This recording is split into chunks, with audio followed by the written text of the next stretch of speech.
বিরাট কোহলি হয়তো বা ভুলে গেছেন এটা বাংলাদেশ নয়, অথবা এটা কোনো আন্তর্জাতিক কোনো ম্যাচ নয় যেখানে বিরাট কোহলি যাই হাত দিয়ে ইশারা করবেন আর আম্পায়ার এরাসমাস তাই মেনে নেবেন।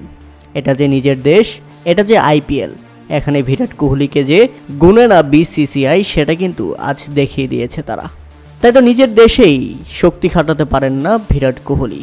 রেগে ব্যাট প্যাট ছুঁড়ে মারলেন, আম্পায়ারের দিকে তেড়ে গেলেন, তর্কে জড়ালেন সবার সঙ্গেই, তাতেও কোনো লাভ হলো না, শেষ পর্যন্ত আউট। লো ফুলটাস ডেলিভারিটি বিরাট কোহলি ব্যাট চালালে আউট হন।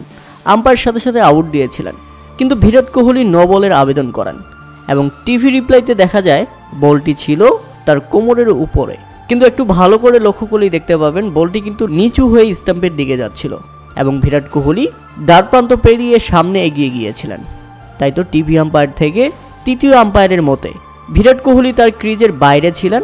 তৃতীয় আম্পায়ারের চোখে এটা লিগ্যাল ডেলিভারি, কিন্তু বিরাট কোহলির চোখে এটা নো বল। বিরাট কোহলি কোনোভাবেই মানতে নারাজ। কিন্তু শেষ পর্যন্ত যা হওয়ার তাই হয়েছে। বিরাট কোহলির কথা কেউ শুনেনি, তার জোর খাটেনি আইপিএলে কিংবা নিজের দেশে। আর ম্যাচটা কি রুদ্ধশ্বাস। প্রথমে ব্যাটিং করতে নেমে কলকাতা নাইট রাইডার্স নির্ধারিত 20 ওভারে 6 উইকেট হারিয়ে 222 রানের বিশাল লক্ষ্য দাঁড় করায়। দলের হয়ে সর্বোচ্চ 36 বলে 50 করেন শ্রেয়াস আয়ার এবং 14 বলে 48 রানের ইনিংস খেলেন ফিলিপ সল্ট।